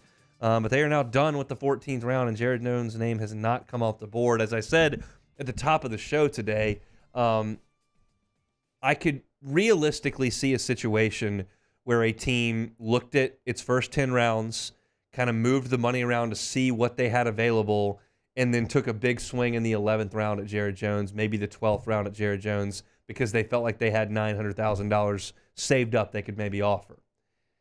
You start to get into the 15th, 16th round, that seems unlikely that situation would play out. So, again, I'm not telling you to put his name in Sharpie at first base for opening day next February, but it feels like it's trending that way in a big way. So I'll keep you posted as they continue in the Major League Baseball draft. Round 15 about to get underway from Dallas. Speaking of Dallas, SEC Media Days underway there as well. Georgia Bulldogs taking their turn. Kirby Smart took a lot of questions about his team driving recklessly, which they have done over 24 times in the last 2 years. It's a tragic story of one of their teammates dying and a staffer dying while racing a vehicle in Athens, and that hasn't curbed it at all, to use a terrible pun unintentionally. They continue to rack up these charges, and Kirby Smart talked about today that they're issuing fines from the collective for people that get reckless driving, and you hear folks we were talking to, or not we, T-Bob and Jacob were talking earlier today to a guy who covers Georgia and went to Georgia and said, we know that the Athens and Oxford County Police Department's really difficult, but still, this is still completely out of control, and somebody's got to get it under control because it's ridiculous that Georgia continues to have these issues month after month after month, the same thing over and over and over again over there in Athens. The other thing that happens with Georgia outside of racing cars illegally is they win a lot. I went back and looked at this. This is an amazing statistic to me. Amazing. Georgia's last Southeastern Conference regular season loss was 4 days after Joe Biden got elected. 4 days after Joe Biden got elected was the last time they lost a regular season SEC game. Over the last 3 seasons, they are 42-2 overall and 24-0 in league play. I mean, y'all watch LSU play every Saturday. These games are tough to win. They win every one. They've won every one for 3.5 years. Is that good? It's not bad. Unbelievable run that they're on. Their last loss was against Florida November 7th of 2020. Goodness gracious. Offensively, Mike Bobo and Carson Beck are back. They finished 5th in the country in total and scoring offense last year. They were number 5 in passing efficiency and number 1 in the country on third down. They've got 4 offensive line starters back, excluding Cedric Van Pran, who moved on. They get Trevor Etienne in from Florida. And the wide receivers were just okay last year. They bring in Ra Thomas, Mississippi State, Colby Young from from Miami, beg your pardon. Like, that is an offense that could be a murder squad. I mean, Carson Beck back, Trevor Etienne coming in, 4 offensive linemen back, new wide receivers from the transfer portal. I realize Brock Bowers is gone, and that's a big deal, but that offense looks primed to be really, really difficult to stop. Defensively, like, they had weird stats last year on defense. I'll just be honest. They were number 1 in the SEC in scoring defense, which is the most important statistic. The goal of defense is to make sure they don't score points, and Georgia did it better than anyone. And they did that while they were 12th in the SEC in tackles for loss and sacks. Like, they weren't making plays in the backfield almost ever, but no one could score. It's a very, very amazing thing to think about, that they are so good in terms of their scheme and their personnel and their fundamentals that, yeah, we're not going to go get you, but you're not going to go anywhere. We're just going to keep you right here. And that showed up. They were number 9 in the country in total defense to go with the top scoring D. That's really impressive to me with what Kirby can do for that defense. You look at them in terms of their personnel. Michael Williams is going to be a first-rounder. Malachi Starks is going to be a first-rounder. Like, they got dudes on the defense, as you would expect. And they're going to be really, really, really, really good. You look at the schedule. They open with Clemson in Atlanta. They've got Tennessee Tech at Kentucky before their bye. So just 3 games. And then a very early bye. But they get that bye before they go to Tuscaloosa. They'll play the Tide in Alabama. Then they got Auburn at home, Mississippi State at home. Then they go to Texas. So in their first 8 games, they've got games away from Athens against Clemson, Bama, and Texas. We complained a bunch about Georgia's schedule last year. So easy, dropped Oklahoma off, replaced them with Kent State. Such a joke. They're guaranteed in the playoffs. And they didn't make the playoffs because nobody thought their wins were any good. So you look up now, and they're playing somebody. Bama, Texas, and Clemson away from home in the first 8 games is a big deal. After the bye week, at Florida, at Ole Miss, Tennessee, UMass, Georgia Tech. I'm telling you right now, I think Georgia's going to make the playoffs because I think they got the best program in the country right now. But it ain't going to be because their schedule's easy. Clemson and Atlanta, at Bama, at Texas, at Ole Miss, home Tennessee. That's about as much as we can throw at them. Sure, Tiger Stadium's a tough place to play. Sure, Oklahoma's got a good quarterback. They don't play them. But, like, you look at the teams they don't play. They don't play Vanderbilt. They don't play South Carolina. They don't play Arkansas. Now, you throw LSU, Missouri, Oklahoma in there, Texas A&M. Like, there are some quality programs they don't play. But Georgia plays a real schedule this year. I just think they're going to be awesome and they're going to do great. My gut tells me they probably trip up and lose one. If they beat Clemson, Bama, Texas, and Ole Miss all away from home, then we'll just have to throw Ohio State at them in the playoff and hope, because I don't know that anybody's going to beat them. But I think more than likely, to me, it's an 11-1 team that loses one of those games, and I think they'll be in Atlanta representing the SEC in the SEC championship game against someone else. That's just, I think that much of what they're going to be on offense. I don't think their quarterback's going to hurt them. I think their playmakers are going to be better than they were last year. And that defense, when you tell me a defense can go the entire season without creating havoc in the backfield and making plays back there, and they can still be the best in the country at holding you from scoring in a top 10 team in terms of total defense, that's frightening from a buy-in schematic personnel perspective. It's just it's a great, great program. And I'll tell you this, speaking from LSU's perspective. When you look at the schedule and you don't play them this year and you don't play them next year, that's a big break. Because whether they're coming to Tiger Stadium or you're going to Athens, That's going to be a really, really, really difficult team to beat. And when you now are LSU and you realize that 10-2 is always good enough, we think, and you don't have Georgia on there, which you feel like is a loss over the next 2 years, this is a good window for LSU to try to make some hay. I realize there's 16 teams. I know Bama's good. I know Texas is good. I know Ole Miss is good. I know the environments in here are tough, and going to College Station's not easy. That's the standard. Georgia's the standard. And not playing them the next 2 years is a really, really good thing for LSU. And I think Georgia's going to be awesome this year. I wouldn't be surprised if they go 8-0. Well, I'd be a little surprised if they go 8-0 again. But they've done it 3 years in a row. So it stands to reason they very well could do it again. Our Tuesday shows are brought to you by Plucker's Wing Bar. 2 locations, Nicholson just south of campus, Bluebonnet in front of the Mall of Louisiana. Get those jumbo chicken wings with whatever sauce you might like. Personally, I like the medium. I like the honey barbecue. I'm big on garlic parm as well. Get me the tots and the fries. You can have your chips, although I love the blue cheese chips as well. And we're going to be out there tonight, 8:30 Nicholson location, watching the MLB All-Star Game, doing sports trivia. You can win gift cards, drink cold beers, eat those delicious wings and sides I'm talking about. It's always an enjoyable time, and very much invite you to come out. I've told you all spring and summer about Breggie's Creole Crush, the new wing flavor they've got over there at Pluckers. Get on by and try them out. Pluckers brings you our Tuesday shows each and every week right here on The Hunt Palmer Show. We'll be back talking about the Tennessee Vols on The Hunt Palmer Show. You are now listening to The Hunt Palmer Show. Visit LeBear's Baton Rouge Casino this summer for exciting live sports action. We got the biggest screens around, and ESPN Bet is live in Louisiana. Plus, Pin Play Rewards members can win up to $500 in Pin Cash every single week. So visit pinplaysports.com/cover5 today and register for your chance to play and win. Not a member? Get the Pin Play app today. LeBear's Baton Rouge Casino is your live sports headquarters. Bring your crew for all the action. Must be 21 or older. Gambling problem? Call 877-770-STOP. In times of need, get a full list of phone numbers, websites, and other important emergency information on the Demco Stormwatch page at 1045ESPN.com. There it is, the extra mile, on the border of expected and extraordinary for those willing to go further, like vans customized for work or play, with safety and tech to keep you connected. Supported by a 5-star sales, service, and finance team, and backed by the 1-star you know.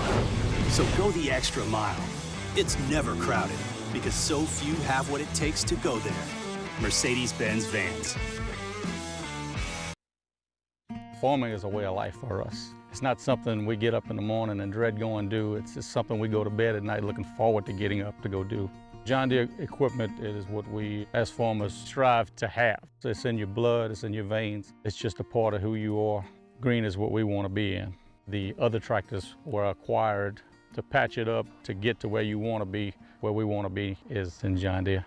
Flip the switch and learn more about what it means to be powered by sunshine at sunequip.com. The Windsor Senior Living Community in Mandeville, Louisiana is a beautiful, vibrant apartment community geared toward seniors.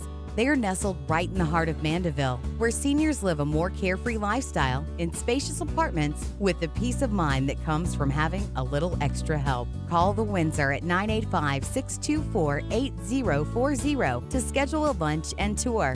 Come see how the Windsor can be your passport to peace of mind. Electricity is all around us, and our families depend on it. Every day is sparked by the power of a cold drink or a warm meal, a movie night, and a comforting light at the end of a dark hallway. From sunrise to sunset, playtime to bedtime, our team is ready to take care of your electrical needs. Even in the case of an after-hours emergency, the light in your life shines brighter with Mr. Electric. Jerry and Benny Payne began Central Plumbing Company out of their driveway in Tanglewood subdivision. 50 years later and 4 generations down the road, we continue to serve Baton Rouge and the surrounding areas for all of their plumbing needs. Residential, commercial, industrial, or hospitality, Central Plumbing is here 24/7, 365. We want to thank our customers, family, and friends for 50 years of success. And looking forward to 50 more. Hey, it's Matt Moscona. For years, you've heard me tell you about Insurance Network of Louisiana, helping you find better coverage for less money. But it's not just for your home and auto. They also offer commercial properties, so retail stores, professional offices like doctors, dentists, attorneys, clothing boutiques. Insurance Network of Louisiana can find you better coverage for less money. They service the entire state of Louisiana. Matt Moscona inviting you to join us for Tuesday's AFR, powered by Sunshine, your hometown John Deere dealer in Louisiana. Day 2 from Radio Row at SEC Football Media Days, and Commissioner Greg Sankey joins us. Hopefully you will. 3 to 6, 104.5 ESPN, Baton Rouge.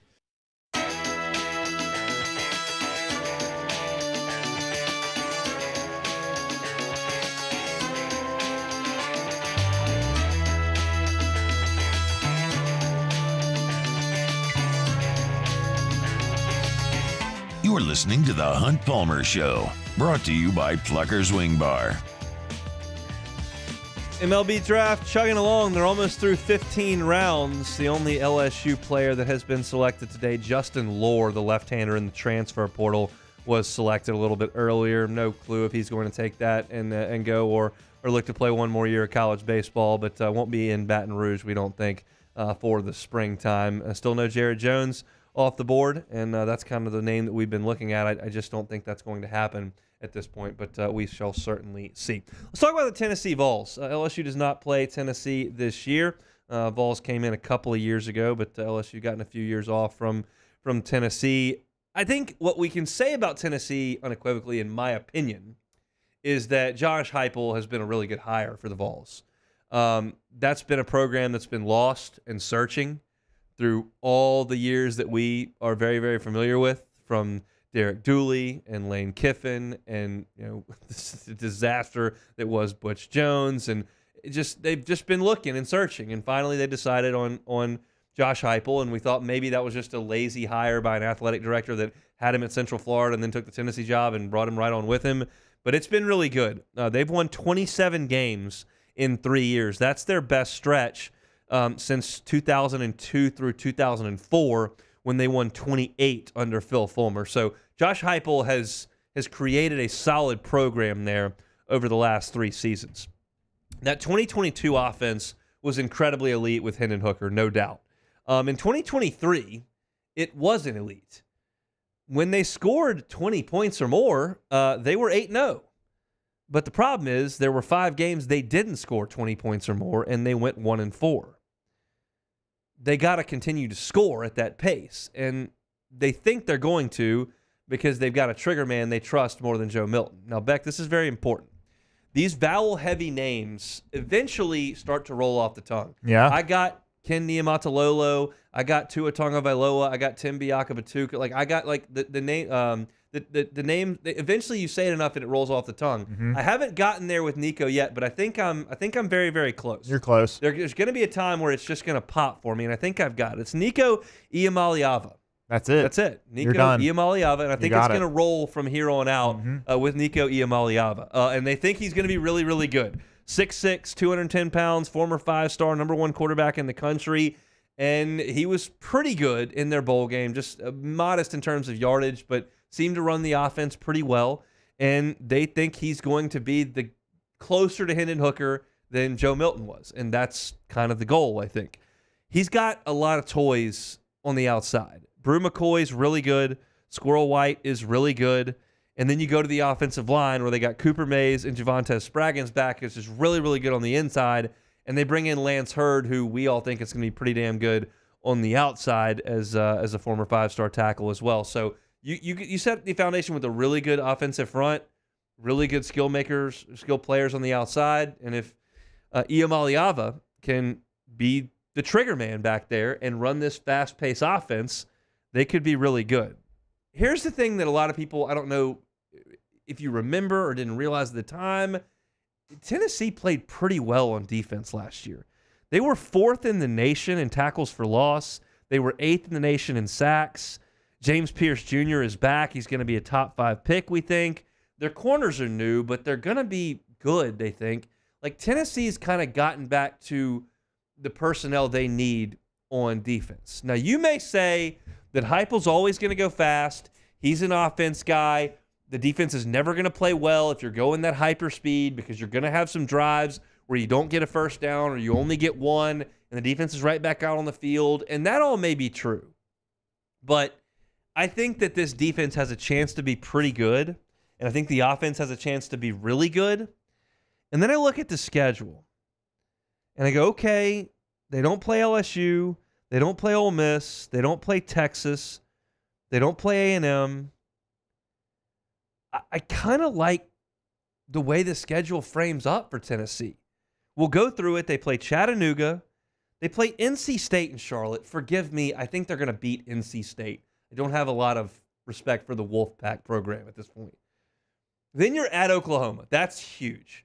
Heupel going back to his alma mater where he played Oklahoma's first SEC game. It's going to be on Springs. That place is going to be nuts. Then you got to bye.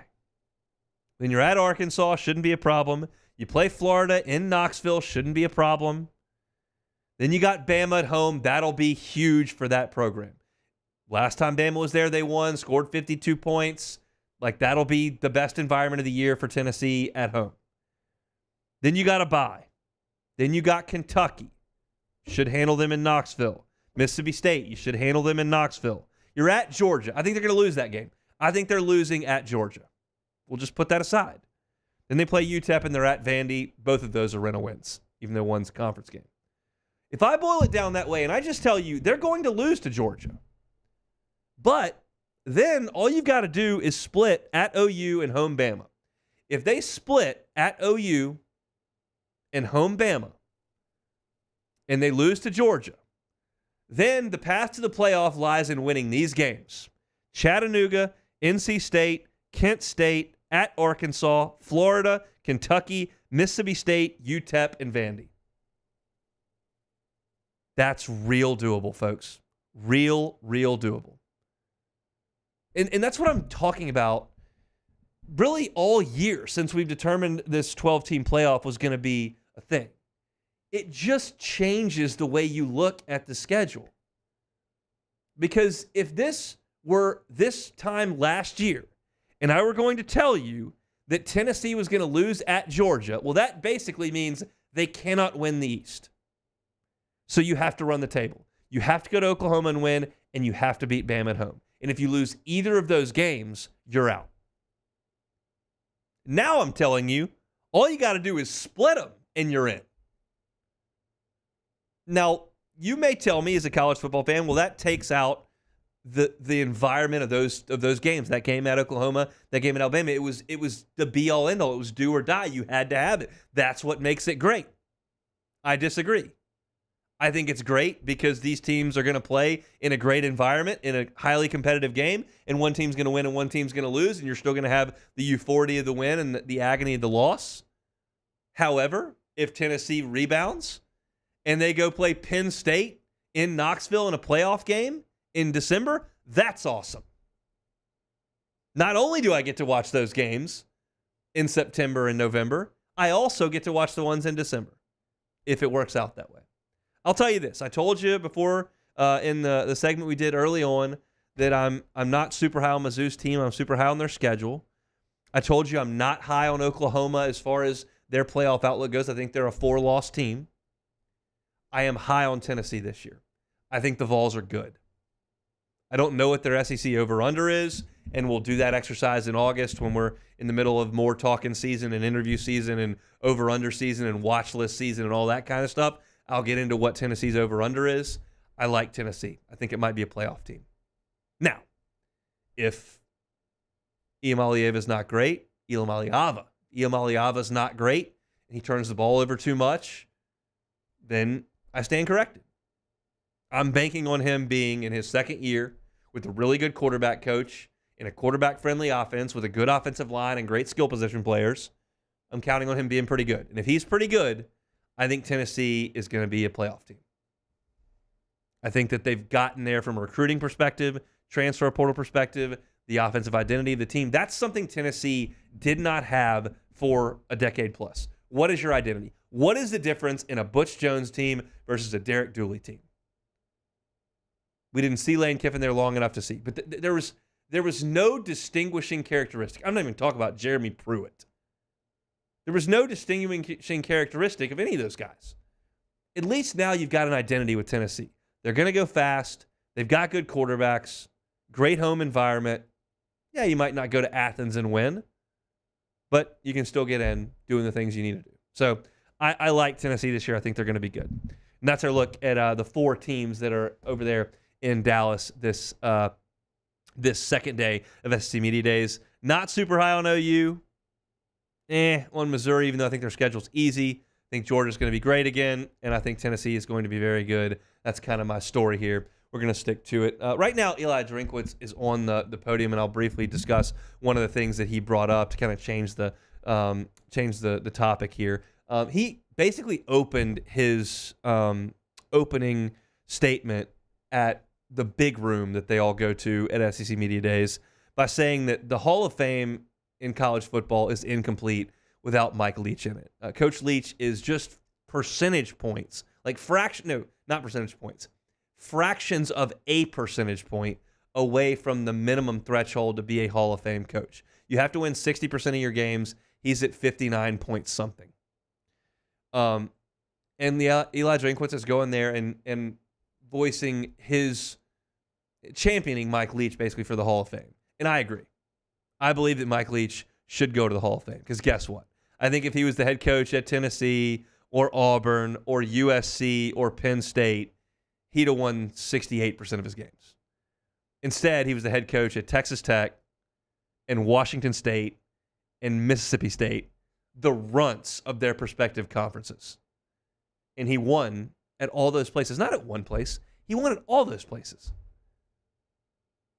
And it's because he changed the game of football in the college level. He was a part of something that transcended the sport. And he was on it real early. So I agree with Eli Drinkwitz. I think Mike Leach should be in the Hall of Fame. I was disgusted sitting in my chair in Tiger Stadium with a mask on in 2020 when KJ Costello lit up that secondary and set an SEC record for passing. But I can put that aside now and say, hey, look, that's a guy that should be in the Hall of Fame. I realize there's been an arbitrary number set for whatever reason. Let's circumvent that and get Mike Leach into the College Football Hall of Fame because he deserves it. So I agree with Eli Drinkwitz, and I imagine he's probably got some more interesting things to say because he's one of the few guys left in the conference that's, generally speaking, got something to say. I don't necessarily need a lot from Kirby Smart. Josh Heupel's not all that interesting. Hugh Freeze, no thank you. I don't know that Billy Napier's got a ton of funny things to say. I'm not fired up to hear Sam Pittman talk that much, and we'll see what Mike Elko has up his sleeve. But Eli Drinkwitz generally is fairly interesting to hear speak. So we'll see what else he has to say about his Missouri team as they take the podium here right this very minute. We'll take one more timeout, come back and close out a Tuesday edition of the Hunt Palmer Show. You are now listening to the Hunt Palmer Show. Boudreaux's Electric. It is storm season. The time to think about a home standby generator is not when you're sitting in a dark, hot house. It's right now to give yourself the peace of mind of knowing that your power is not going to go out. There are a lot of places you can get a Generac home standby generator. The reason you should go to Boudreaux's Electrical is because Neil and Melissa have been running this place for 40 years. And they're not going to offer you a VIP package, a little bit more money, and then we'll do some really cool things for you. Now, that's just part of being a client at Boudreaux's Electrical. You're going to get top-tier customer service. They've been doing it for 40 years. You'll never pay more for these services. You call them, you start that process, they understand what your needs are, they install that generator at your home. Most of the installation's done underground, the highest quality in tubing, copper, wiring. They get you set up so that when a storm blows through, whether it's one of those nasty afternoon thunderstorms that knocks the power out for a couple of hours, or it's a hurricane that can leave you without power for a week, or an ice storm like we had this year that can leave you without power for a week, Boudreaux's Electrical can get that generator installed at your home and make sure that you're not going to lose power. The number is 985-397-1562, 985-397-1562. Ask about the warranties, 7 to 10 years on every home standby generator that you buy from the folks at Boudreaux's Electrical. Check them out online, boudreauxelectrical.com. Get the 104.5 ESPN Baton Rouge app powered by Bayou Ford and tap the microphone icon to send us your thoughts in an audio message. Your message could be played on air during Off the Bench with Esther and T-Bob, The Hunt Palmer Show, and after further review with Matt Moscone.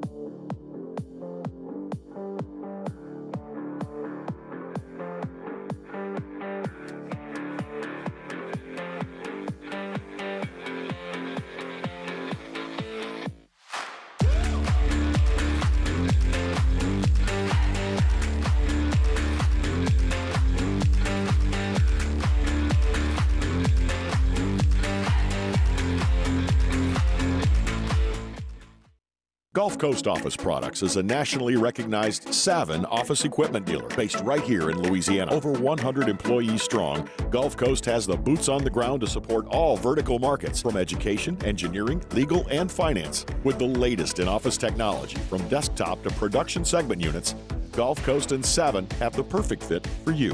Call 225-756-2644. That's 756-2644 for Gulf Coast Office Products. Farming is a way of life for us. It's not something we get up in the morning and dread going do. It's just something we go to bed at night looking forward to getting up to go do. John Deere equipment is what we as farmers strive to have. So it's in your blood, it's in your veins. It's just a part of who you are. Green is what we want to be in. The other tractors were acquired to patch it up to get to where you want to be. Where we want to be is in John Deere. Flip the switch and learn more about what it means to be powered by sunshine at sunequip.com. I've been doing business with Luba for 25 years. They're dependable, trustworthy. It's just the attention to detail with our clients. Our folks have years and years of experience. They're highly trained professionals, but many companies have that asset. What I'd like to think makes Luba a bit different is that we use those talents in a way that truly is dedicated to serving the needs of the folks who depend on us. Breck teamed up to reimagine your parks, and you imagined big. With your help, we went to work, creating 12 beautiful community parks across the parish. A family-sized water park, miles and miles of trails, and parks just for your dogs. There are more places to splash, to explore, to run wild, and even soar. You imagined, we delivered. Gold. Breck, your #1 park system in the nation. At Relief Windows, we're more than windows. We're windows, doors, hardy plank, and vinyl siding. But our #1 product is always customer satisfaction. It's Matt Moscona inviting you to join us for Tuesday's AFR, powered by Sunshine, your hometown John Deere dealer in Louisiana. Day 2 from Radio Row at SEC Football Media Days, and Commissioner Greg Sankey joins us. Hopefully you will. 3 to 6, 104.5 ESPN, Baton Rouge.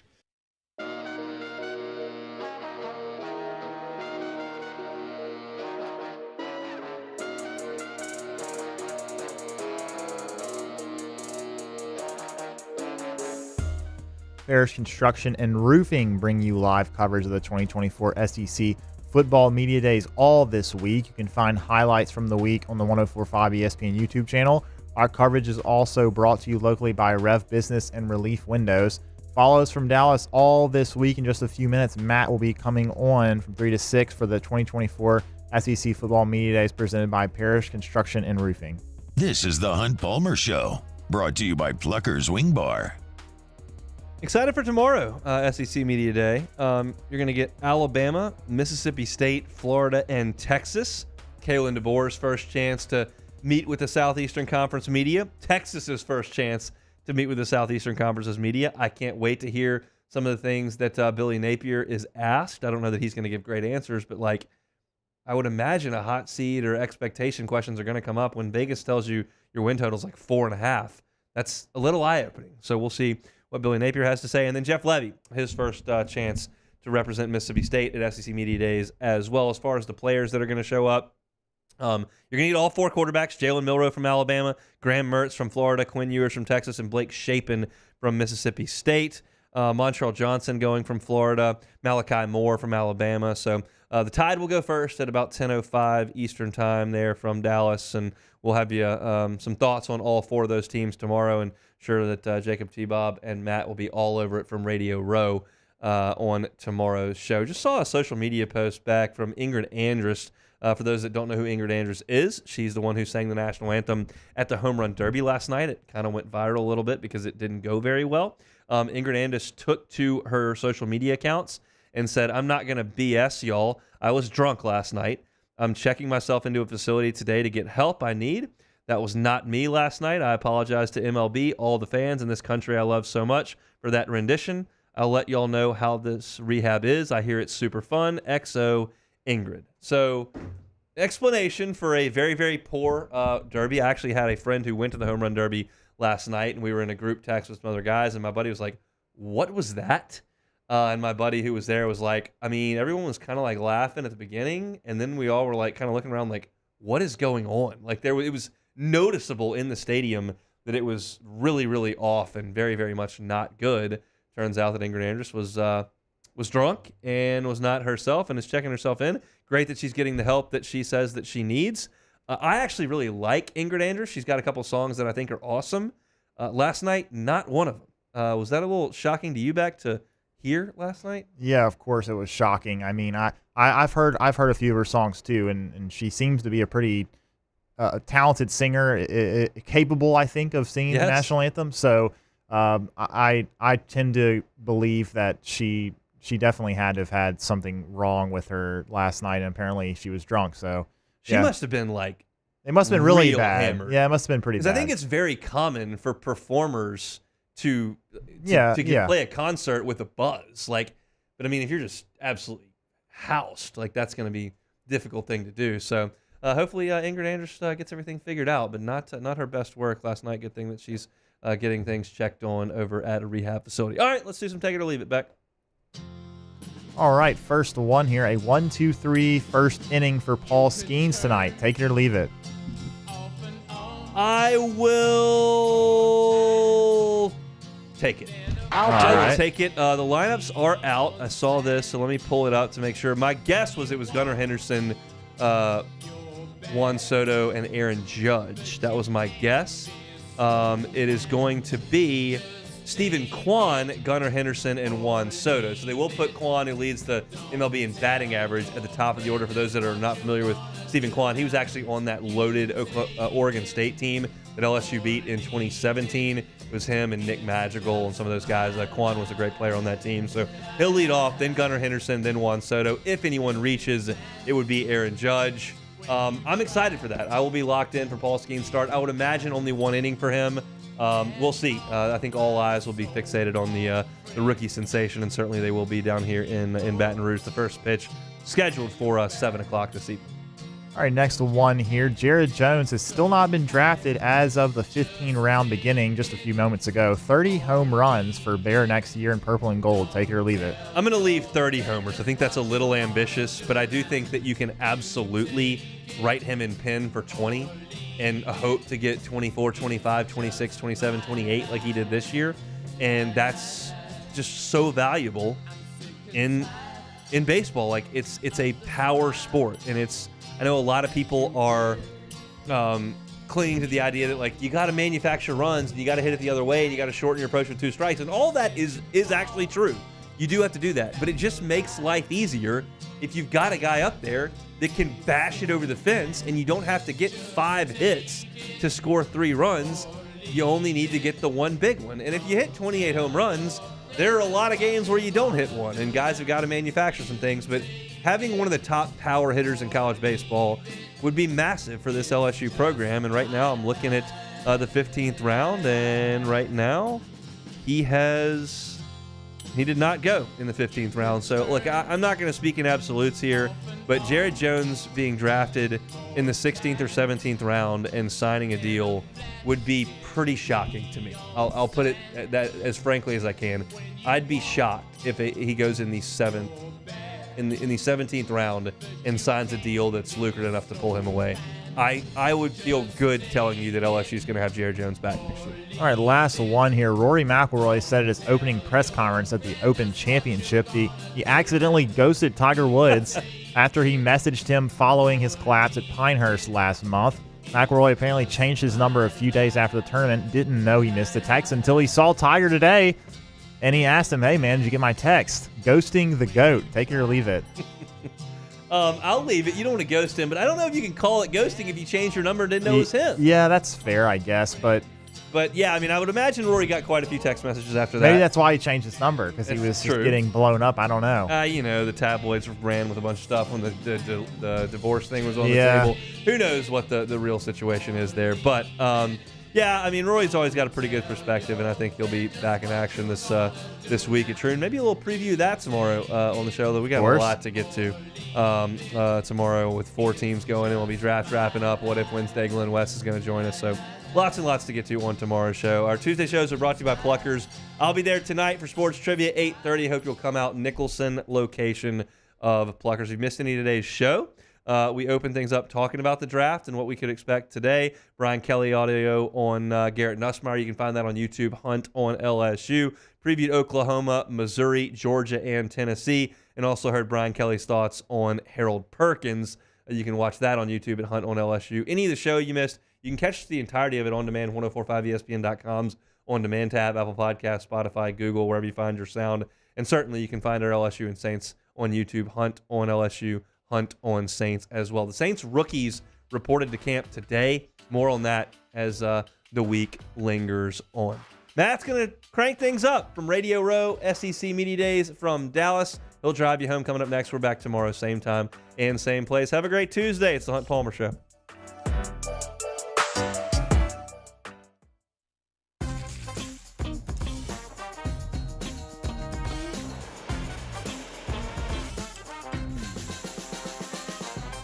The best kept secret in town is out. Discover Tallulah at